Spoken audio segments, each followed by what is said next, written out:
Now let's turn to the UK and their Prime Minister Rishi Sunak. The last few days have been tough for him.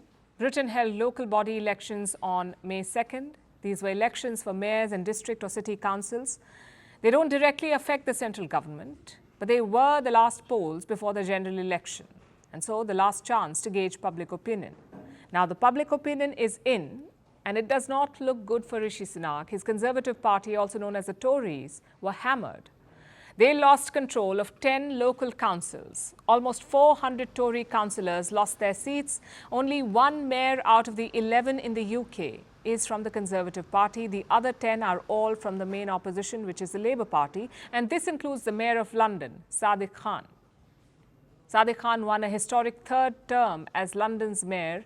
He even increased his vote share, despite being in charge for 8 years. It's truly an honour to be re-elected for a third term, and to do so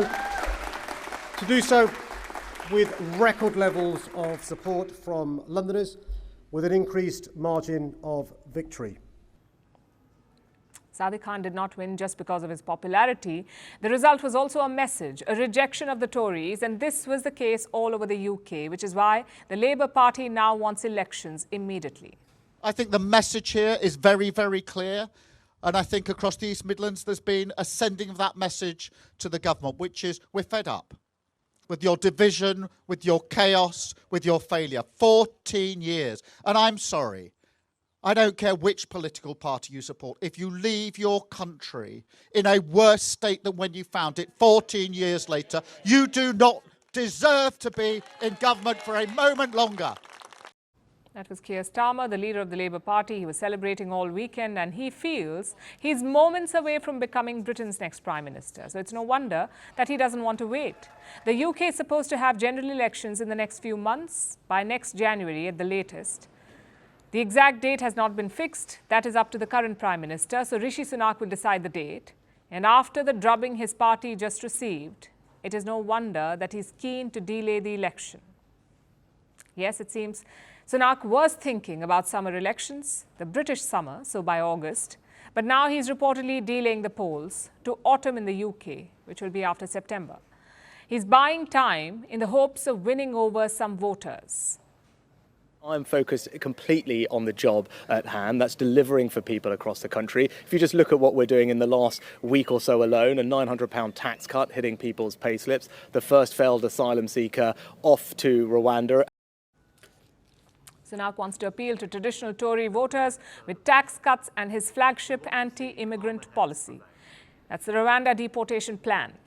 The UK is about to start deporting refugees. Rishi Sunak wants to send them to Rwanda in Africa. One person has already left for Rwanda. That was not a deportation, though. It was voluntary. The first deportation flight is supposed to take off in July. If that happens, it may win him some votes, but it won't be enough to win the general election. And Sunak himself knows this. He admitted that his party won't win the next election. He said the Tories will come second. But he hasn't exactly admitted defeat either. Rishi Sunak claims that no one will win outright. He says there will be a hung parliament after the next election, and that seems to be very optimistic, because opinion polls say that Labour is on course for a landslide victory. They're expected to win with a comfortable majority. But you can't fault Sunak for hoping otherwise. He's clearly on the back foot. His colleagues aren't even trying to oust him anymore. They say it's too late to change anything now, so Rishi Sunak has no real hope of victory, and his party looks set to make him the fall guy. How does he plan to get out of this unenviable situation? Guess we'll find out in the weeks ahead. Firstpost reports from the world's second largest continent. Hello, I'm Alison Lagrange. A very warm welcome from Durban, South Africa. We get you the news and the newsmakers from Africa. South Africa goes to the polls on the 29th of May. I will track the election and bring you ground reports. Is it the end of the road for the African National Congress? And will former President Jacob Zuma stage a dramatic comeback? From elections to climate change, to innovations and opportunities. As the world's attention shifts, we report from Africa the heart of the Global South.